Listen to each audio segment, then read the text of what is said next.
So guys part 2 में मैंने अपने बॉडी के चेंजेस शेयर किए थे कि पोस्टमार्टम में मेरी रिकवरी कैसी रही और मेरी बॉडी में क्या क्या चेंजेस हुए और अभी तक मेरी बॉडी में क्या हो रही है। आज मुझे वॉइस ओवर डालना सही नहीं लगा। लाइक वीडियो बना के वॉइस ओवर डालना मुझे ठीक नहीं लगा, क्योंकि जो इमोशनल और मेंटल चेंजेस होते हैं ना, लाइक वो मैं ऐसे एक्सप्लेन नहीं कर सकती। लाइक मैं कोई वीडियो बनाऊँ और उसमें फिर अपना वॉइस ओवर डालूँ, वो मैं आपसे ऐसे ही डिस्कस करूँगी। एंड रही सबसे पहले बात करते हैं मेंटल चेंजेस की। सो मैं बहुत गुस्सैल हूँ और यू कैन से मैं बहुत गुस्सैल थी बिफोर मदरहुड। और सबसे पहली चीज़ मेरी यही थी कि मैं बहुत ज़्यादा गुस्सैल थी, मैं बहुत ज़्यादा इम्पेशेंट थी। बट मेरा मतलब जो मेंटल लेवल था वो काफ़ी हद तक स्ट्रॉन्ग रहा है मेरी पास्ट लाइफ में भी, और शादी के बाद भी मैंने मेंटली अपने आप को बहुत प्रिपेयर किया था। हालांकि मेरी शादी को अभी 1-1.5 साल ही हुआ है और हमारा बेबी है, तो इसके लिए भी हमने बहुत पहले से खुद को प्रिपेयर करा था, एकदम मतलब प्लानिंग से सब कुछ किया था। और पिता से ज़्यादा, फादर से ज़्यादा मदर का मेंटली प्रिपेयर होना बहुत ज़रूरी होता है।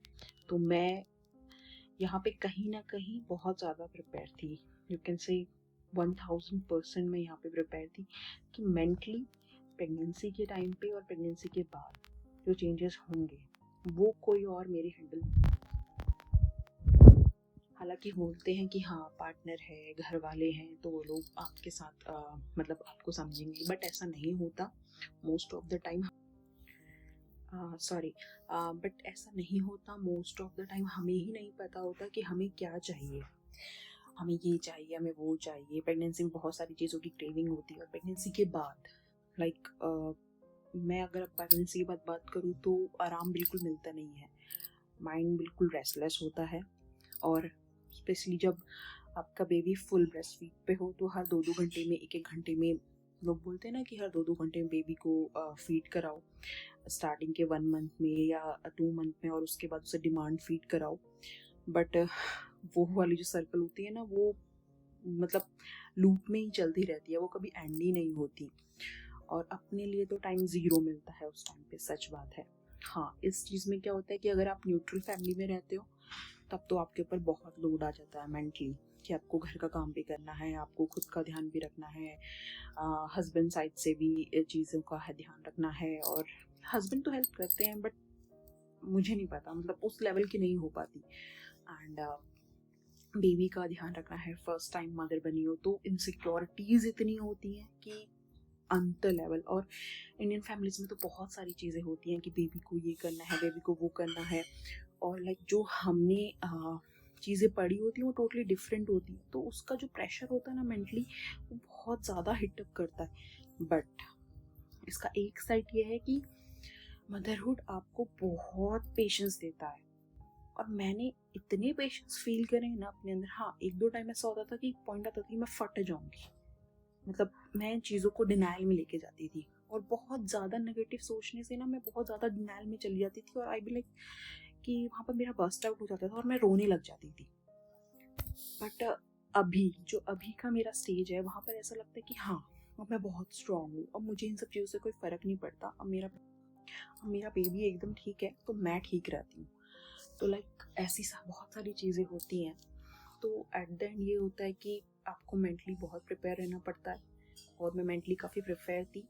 तो मेंटली जो मेरी जर्नी थी वो ओके हो गई थी, मेरा काफ़ी ज़्यादा मतलब डाउन नहीं रहा है, ठीक ही रहा है। और अभी भी मुझ में मतलब मुझे लगता है मुझे बहुत पेशेंस आ गए हैं हर चीज़ के लिए। पहले मैं छोटी छोटी चीज़ों के लिए बहुत इम्पेशेंस हुआ करती थी, बहुत ज़्यादा मतलब उतावलापन रहता था, बट अब वो नहीं है।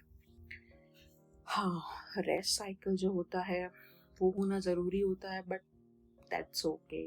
बच्चे की स्माइल देख के हाँ ठीक है, सुबह काम करने की हिम्मत मिल जाती है। And that is second part, emotional. जो इमोशनल अवेलेबिलिटी वाला पार्ट है, मैं आपसे कहूँगी इसमें आपका पार्टनर का रोल बहुत ज़्यादा है।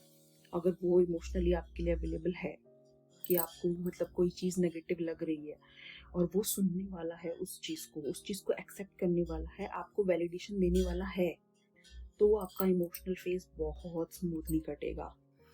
अभी तक मुझे काफ़ी अच्छा फ़ील होता है क्योंकि मेरा पार्टनर, हाँ, वो चीज़ें सुनता है, कभी-कभी वो वैलिडेशन नहीं देता, कभी-कभी झड़प होती है, बट हाँ, वो सुनता है चीज़ें, वो मेरे लिए चीज़ें करने का ट्राई करता है। जो इंसान कभी कुछ नहीं करता था शादी से पहले, वो छोटी-छोटी चीज़ें मेरे लिए करता है। हाँ, थोड़ा-सा मतलब 50-50 रहता है, 80-20 रहता है कि कभी वो चीज़ें नहीं करता, but most of the time वो चीज़ें करता है। तो आपका जो इमोशनल फेज़ है, वो आपके आस-पास के लोगों पे बहुत डिपेंड करता है।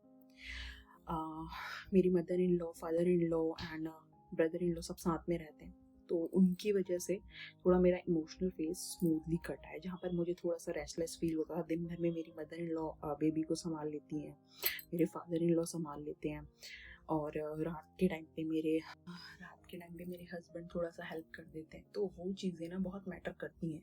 ऐसा नहीं है कि हर रोज़ ही करते हैं लोग, आप इतना भी एक्सपेक्ट मत कीजिए कि सब कुछ वही संभालेंगे। थोड़ा बहुत ऐसा नहीं होता कि जॉइंट फैमिली में रहते हैं तो लाइक बेबी वहाँ दे दिया, वो वाली चीज़ नहीं कि जो हम मूवी में देखते हैं कि बेबी पैदा करके mother in law and father in law को दे दिया, वो वाली चीज़ नहीं।